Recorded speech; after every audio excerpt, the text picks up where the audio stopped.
আহিছিলে মোক এৰি থৈ কতো নাযায় আমা ইমান দিন ক'ত আছিলা মই যে ইমান তোমালৈ মনত পৰি আছিলে কান্দি কান্দি একদম অৱস্থা বেয়া হৈ গৈছিলে মোৰ কেলে এৰি থৈ গৈছিলা মোক মা মই কি কৰিম অকলে অকলে তুমি মোক অকলে এৰি থৈ গৈছিলা কিন্তু এতিয়া আহিলা নহয় এতিয়া মোক এই কতো নাযাবা দেই মা তুমি মোৰ লগতে থাকিবা এই ছোৱালীজনী কোন হয় আৰু তোমাক এইবোৰ কি কৈ আছে মা বুলি মাতিছে অ' মা মোৰ কোনোবা ভণ্টিও আছিলে নেকি যাক তুমি ক'ৰবাত এৰি থৈ আহিলা এতিয়া তাই চাগে গম পালে তুমি তাইক এৰি থৈ আহিছিলা আৰু সেইকাৰণে আহি ইয়াত এনেকৈ কথাবোৰ কৈ আছে সেইটোৱে হ'ব লাগিব তাইতো কৈয়ে আছে ন তুমি তাই অকলে এৰি থৈ গৈছিলা এতিয়া তুমি ঘূৰি আহিছা তাই জানিছিলে মইতো একো ধৰিব পৰা নাই মা যদি মোৰ কোনোবা ভণ্টি আছিলে তুমি মোক কিয় কোৱা নাছিলা বেয়া পাইছো দেই পংকজ তই মনে মনে থাক আৰু তই কোন ছোৱালী হয় হা মোক যে মা কৰি আছা ক'ৰ পৰা মোক তোৰ মা দেখি পালি মই তোৰ মা নহয় বুজিলি নহয় কোন হয় তই ভাগলি নে জাগলি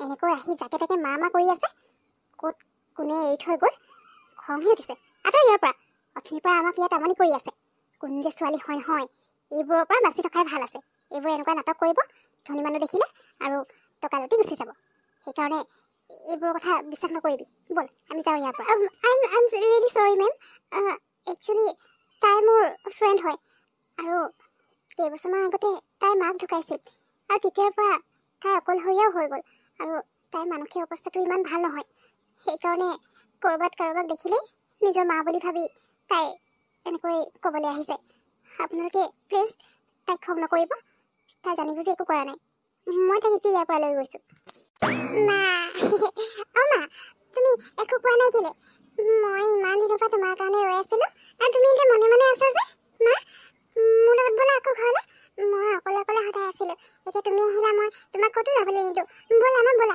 মোৰ লগত সোনকালে ব'লা তাইৰ আৰু কোনো নাই নেকি মানে মাকৰ বাহিৰে তাই এতিয়া অকলে থাকে নেকি কোনোৱে নাই নিজৰ বুলি ক'বলৈ মাকেই আছিল সেইকাৰণে মাক যোৱাৰ পিছত তাই একেবাৰে অকলশৰীয়া হৈ গ'ল আৰু মাক ঢুকোৱাৰ দুখতে তাইৰ মানসিক অৱস্থাও বেয়া হৈ গ'ল তেতিয়াৰ পৰা তাই যাকে দেখে নিজৰ মা বুলি ভাবি তাই কথা পাতিবলৈ যায় আই এম চৰি তাইক ফালৰ পৰা মই আপোনালোকক চৰি কৈছোঁ তাই আচলতে এনেকৈ ঘূৰি ফুৰে সেইকাৰণে মই তাইৰ ফ্ৰেণ্ড হৈ যেতিয়া তাইক মই এনেকৈ চাই থাকিব নোৱাৰোঁ আৰু সেইকাৰণে তাইক মই মোৰ লগতে ৰাখিছোঁ এতিয়া মই আহিছোঁ তাইক লৈ যাওঁ তাই আপোনালোকক ডিষ্টাৰ্ব কৰিলে তাৰ কাৰণে চৰি বেয়া নাপাব বাবা আজি সেই ছোৱালীজনী দেখি মোৰ বেয়াই লাগিল যেতিয়া তাইৰ বিষয়ে জানিলোঁ প্ৰথমতে ভাবিছিলোঁ জানি বুজি এনেকৈ কৰিছে কিন্তু যেতিয়া তাইৰ লগৰজনী আহি ক'লেহি সঁচাকৈ বেয়া লাগিল কাৰো লগত যাতে এনেকুৱা নহওক তাইৰ মাকৰ বাহিৰে কোনোৱে নাছিল সেইকাৰণে হয়তো তাই মাক ঢুকুৱাটো সহ্য কৰিব নোৱাৰিলে আৰু তেনেকুৱা কথা এটা অৱস্থা হৈ ভাবিছোঁ গ'ল সেই ছোৱালীজনীক মই সহায় কৰাৰ কথা ভাবিছোঁ যিহেতু তাইৰ এই পৃথিৱীত কোনোৱেই নাই তেনেকৈ ছোৱালী এজনী সেইটো অৱস্থাত চাই থকাটো ভাল নালাগে গতিকে মই তাইক সহায় কৰিব পাৰিম আৰু সেই মই তাইক সহায় কৰিব বিচাৰিছোঁ তাই যাতে মানসিক পৰিস্থিতিটো ভাল হয় আৰু এটা ভালকৈ জীৱন যাপন কটাব পাৰে তুমি কি ভাবা এইটো বিষয়ত মইনো ক'বলৈ কি আছে তুমি এজন ডক্তৰ হয় তুমি ডক্তৰ হৈছাই মানুহৰ বেমাৰ আজাৰ ঠিক কৰিবৰ কাৰণে এতিয়া যদি কাৰোবাৰ এই পৃথিৱীত কোনো নাই অনাথ হয় আৰু তেনেকুৱা কাৰোবাৰ কাৰণে যদি তুমি কিবা কৰিব বিচাৰিছা তাত মোৰ ক'বলৈ বা ভাবিবলৈ একো নাই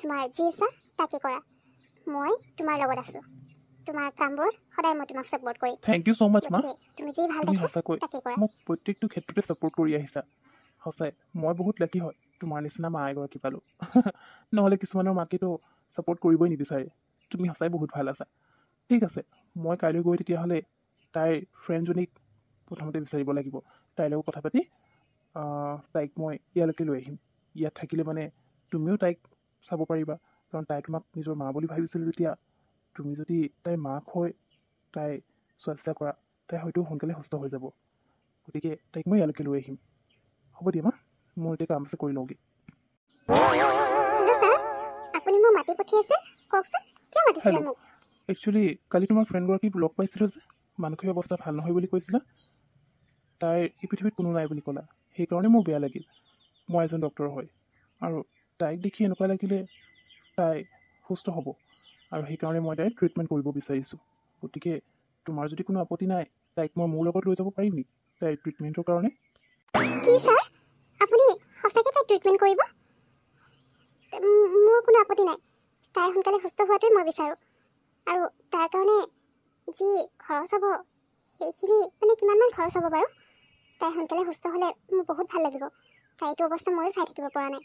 যদি তাই সুস্থ হোৱাৰ সম্ভাৱনা আছে তেতিয়াহ'লে আপুনি তাইৰ ট্ৰিটমেণ্ট আৰম্ভ কৰি দিয়ক। তাৰ কাৰণে যি খৰচ হয় সেয়া মই থেংক ইউ দিম। ছ' মাছ তুমি পাৰ্মিশ্যন দিয়াৰ কাৰণে। কিন্তু ট্ৰিটমেণ্টৰ একো খৰচ মোক দিব নালাগে। মই ফ্ৰীকৈ তাইৰ ট্ৰিটমেণ্টটো কৰিব বিচাৰিছোঁ মনৰ পৰা। গতিকে তুমি টেনশ্যন নল'বা। ঠিক আছে, তাইক তুমি লৈ আহিবা, মই তাইক মোৰ লগত লৈ যাম। And thank you so' much again. নাই মা, মই নাখাওঁ। মোৰ ভোক লগা নাই। মোক তুমি খাবলৈ ক'বা, তাৰপিছত তুমি মোক এৰি গুচি যাবা। মই আকৌ অকলশৰীয়া হৈ যাম। মা, তুমি এইখিনি থৈ দিয়া। মই নাখাওঁ। কাৰণ মই খাব বহিলে মানে তুমি আকৌ গুচি যাবা। এইবাৰ মই তোমাক ক'তো যাবলৈ নিদিওঁ। মই অকলে থাকি বহুত আমনি পাইছোঁ। নাই নাই মাজনী, তোমাৰ লগত থাকিম। মই এবাৰ এৰি তোমাক ক'তো নাযাওঁ। মই এইবাৰ তোমাৰ লগতে থাকিম।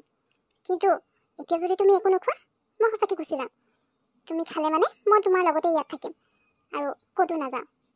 লোৱা অলপমান খোৱা। নাখালে মানে তোমাৰ বেমাৰ নহ'ব জানো? তেতিয়া ডাঙৰ ডাঙৰ বেজি ল'ব লাগিব।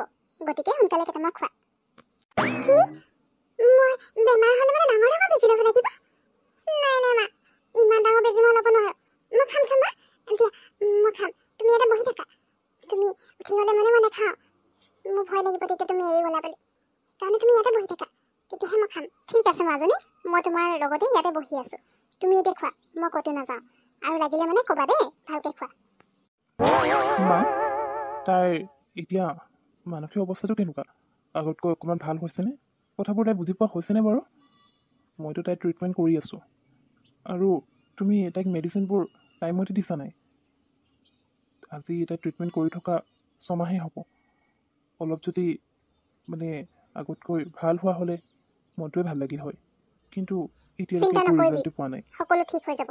ট্ৰিটমেণ্ট তই ভালকৈ কৰি থাক তোৰ ফালৰ পৰা, আৰু মই মোৰ ফালৰ পৰা ট্ৰাই কৰি আছোঁ। অৱশ্যে আগতকৈ অকণমান ৰিকভাৰ কৰিছে নিচিনা লাগিছে। চিন্তা নকৰিবি, লাহে লাহে সকলো ঠিক হৈ যাব। মই তাইক টাইমমতে মেডিচিন দি আছোঁ, আৰু খোৱা বোৱা তাই এইকেইদিন ভালেই হৈছে। তেতিয়াহ'লে ঠিকেই আছে মা। মই তাইক যেতিয়ালৈকে ঠিক কৰিব নোৱাৰোঁ তেতিয়ালৈকে তাইৰ ট্ৰিটমেণ্ট কৰি থাকিম। মা, মোক বজাই লৈ যাম কৈছিলা। তুমি মিছাকৈ ঠগিছা মোক। তুমি সদায় মোক মিছা কথা কোৱা। কি মাজনী? বজাৰ? কিন্তু মইতো কোৱা নাছিলোঁ। মায়ে তোমাক বজাৰলৈ যাম কৈছিলে ন? মই মাক মানা কৰিলোঁ, কাৰণ আজি তোমাক মই বজাৰলৈ লৈ যাম। আজি তুমি মোৰ লগত ফুৰিবা, হ'বনে? ব'লা আমি এতিয়া যাওঁ। মা, হ'ব দিয়া। তাই হয়তো বজাৰলৈ যাব মন কৰিছে, গতিকে লৈ যাওঁ। তুমি থাকা। তুমি সেইফালে কিনাৰত কিয় থিয় হৈ আছা? কিনাৰত থিয় হৈ থাকিলে কোনোবাই ঠেলা মাৰি দিলে তুমি তলত পৰিবা, আৰু তুমি বহুত দুখ পাবা। গতিকে এইফালে আহা। নাই নাই, মোৰ একো নহয় পিংকি, মই ঠিকেই আছোঁ। তোমাৰ হ'লনে? ব'লা এতিয়া আমি ঘৰলৈ যাওঁ, বহুত সময় হ'ল নহয়। পিংকি, এতিয়া তুমি আৰাম কৰা। অলপ পিছত কিবা এটা খাবা আৰু আকৌ মেডিচিন খাব লাগিব। গতিকে এতিয়া অলপ আৰাম কৰি লোৱা, ভাগৰ লাগিছে নহয়। ৰ'বা। মোৰ মনত পৰিছে, কোনোবাই যদি কাৰোবাৰ কাৰণে কিবা কৰে তেতিয়া থেংক ইউ ক'ব লাগে। আজি তুমি মোক ফুৰাবলৈ লৈ গ'লা, গতিকে থেংক ইউ ছ' মাছ মোক ফুৰাবলৈ লৈ যোৱাৰ কাৰণে। মা, পিংকিৰ ট্ৰিটমেণ্ট চলি থকা আজি এবছৰে কমপ্লিট হ'ব, আৰু তাই এতিয়া লাহে লাহে ৰিকভাৰো কৰিবলৈ লৈছে। কথাবোৰ বুজি পোৱা হৈছে, আৰু এনেকেই যদি হৈ থাকে তাই অতি সোনকালে সম্পূৰ্ণ সুস্থ তই হৈ যাব। ঠিকেই কৈছ বাবা, ময়ো মন কৰিছোঁ। আৰু তই নথকাৰ সময়ত মই যদি অকলে কাম কৰি থকা দেখি তাই আহি মোক কাম কৰাত সহায়ো কৰি দিয়ে। গতিকে মোৰো লাগিছে তাই এতিয়া অতি সোনকালে সুস্থ হৈ যাব। ছোৱালীজনী সঁচাকৈ বৰ মৰম লগা দেই। তাই সোনকালে ভাল হোৱাটোৱে বিচাৰিছোঁ। তুমি আকৌ চাহ কিয় লৈ আহিছা? তোমাৰ মা থাকোঁতে তুমি কাম কৰিব লাগেনে? তোমাৰ চাহ খাব মন গৈছিলে মই বনাই দিম নহয়। মা, চৰি আণ্টি, আপোনালোকে মোৰ কাৰণে বহুত কৰিলে। মোৰ যেতিয়া মানসিক অৱস্থা ভাল নাছিল, মই আপোনালোকক হয়তো বহুত আমনি দিলোঁ। কিন্তু আপোনালোকে মোৰ কাৰণে বহুত কষ্ট কৰিছে। এতিয়া মই সম্পূৰ্ণ সুস্থ আৰু সকলো বুজি পাওঁ। জানো মোৰ মা আৰু এই পৃথিৱীত নাই, আৰু মোক ভাল কৰিবৰ কাৰণে আপুনি মোৰ মা হৈ মোৰ ট্ৰিটমেণ্ট কৰিলে, চোৱা চিতা কৰিলে। কিন্তু এতিয়া জানো যে আপুনি মোৰ মা নহয়। গতিকে মই আজি আপোনালোকৰ কাৰণে অকল চাহ বনাই আনিছোঁ, কাৰণ কাইলৈ মই ইয়াৰ পৰা গুচি যাম। কাইলৈৰ পৰা আপুনি মোৰ মা নাথাকে, আকৌ মই অকলশৰেই জীৱন কটাব লাগিব। কিন্তু মই যিটো অৱস্থাত আছিলোঁ আপোনালোকে মোক সুস্থ কৰি তুলিলে তাৰ কাৰণে থেংক ইউ ছ' মাছ আপোনালোক দুয়োকে। পিংকি, তুমি যদি মোৰ মাক মা বুলি মাতিব বিচাৰিছা সদায় কাৰণে, তাৰ এটা উপায় আছে। মা, সেই উপায়টো তুমিয়ে কৈ দিয়া।